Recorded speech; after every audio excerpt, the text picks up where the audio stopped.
Psychological pricing. Our last chapter before you guys put together your business plan.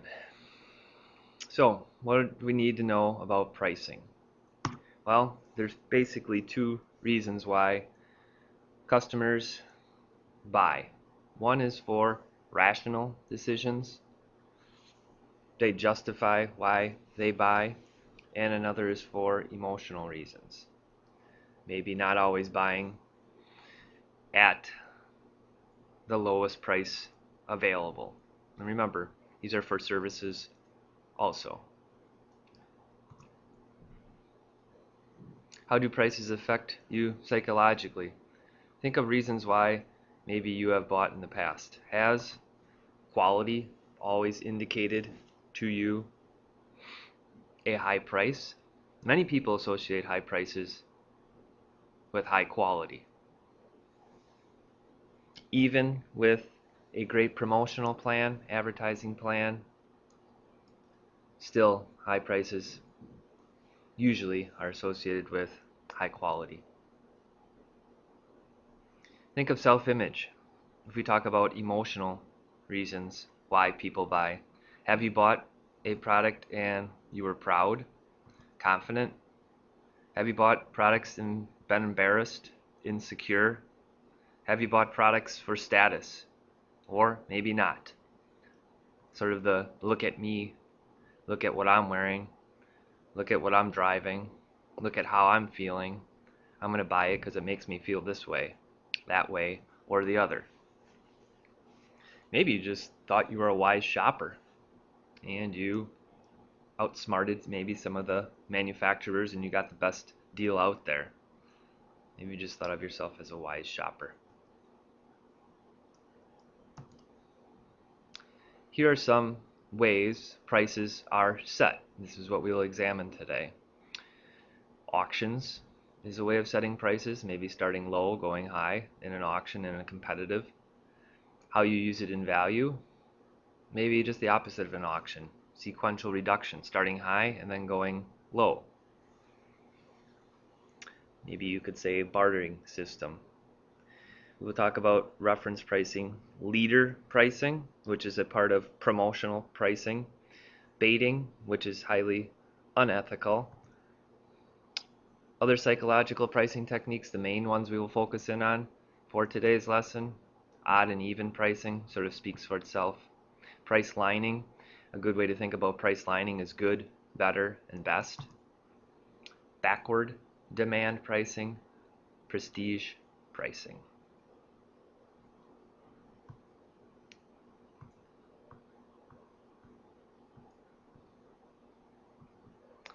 Odd pricing sort of speaks for itself. You can look at how products end with their price in digits, such as 5 and 9. We will include the number 8, even though it is not an odd number, but frequently the number 9, odd pricing, usually works for a variety of reasons.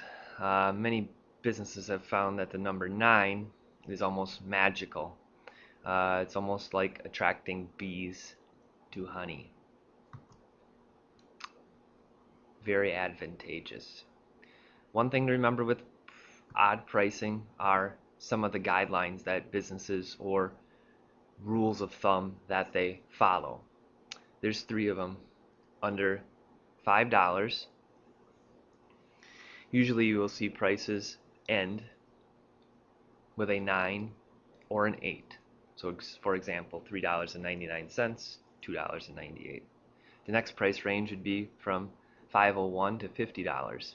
Here you will see most prices ending with 5 cents.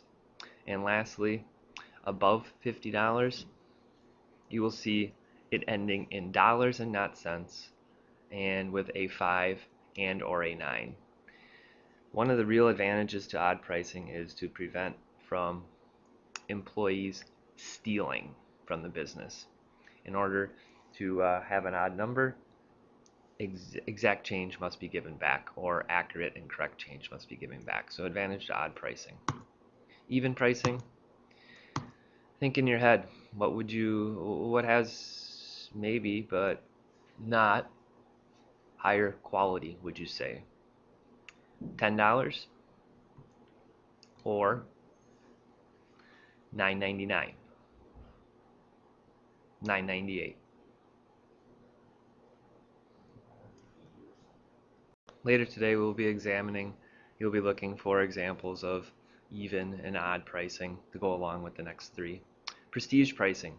Look at me, deliberately setting an artificially high price on a good to suggest quality and high status. As we said before, usually high prices go along with high quality. Has there been something that you know, or there is something that you know you overpay for, but you still do it anyways because it equates to quality, better quality? Maybe a look at me, a prestige top item compared to a middle or lower level item.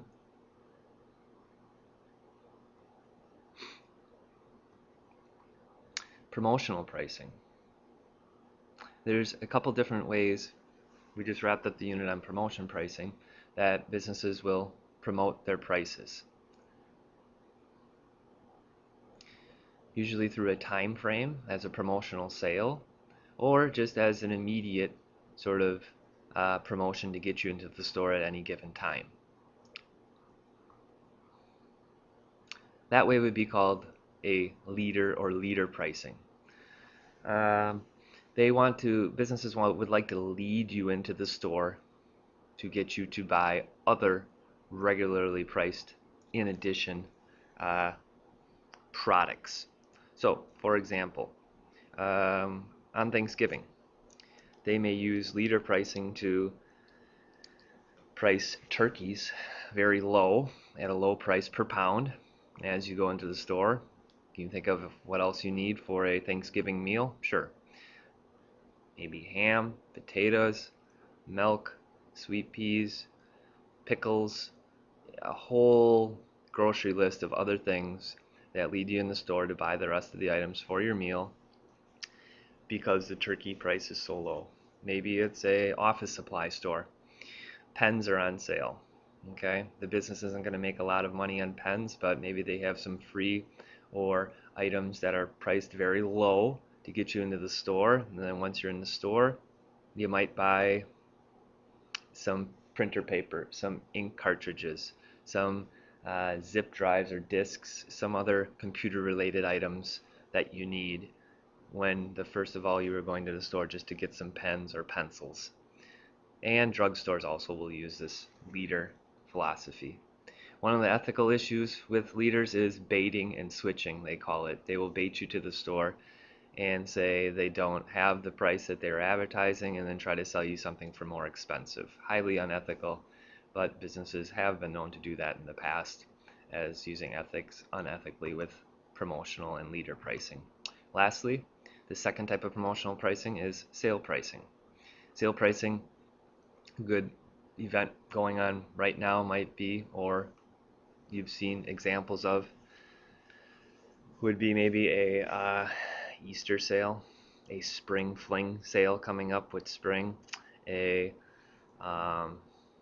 St. Patrick's Day sale, other examples, back to school sales, a January white sale, so on and so forth. So for a sort of special event at a limited period of time. Lastly, price lining.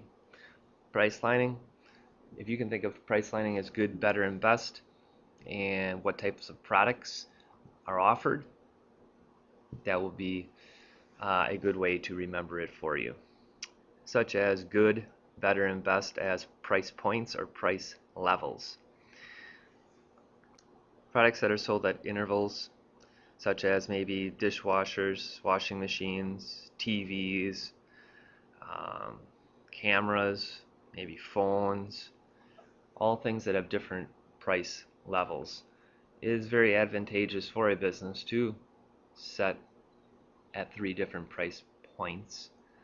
One reason is it can encourage trading up for a business. If you are a salesperson, it doesn't limit you or pigeonhole you into having limited options. Basically, if you have price lining, you might have a price or a product for every type of consumer out there. So it helps in aiding in buying decisions. Consumers can better compare with features and benefits. It's also easier for the business to stock and keep track of products.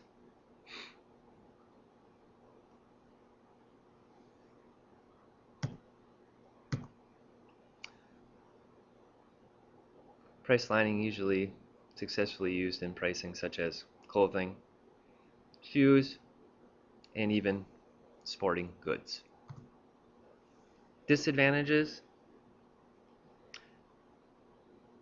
it's difficult to lower one price point without lowering the other two.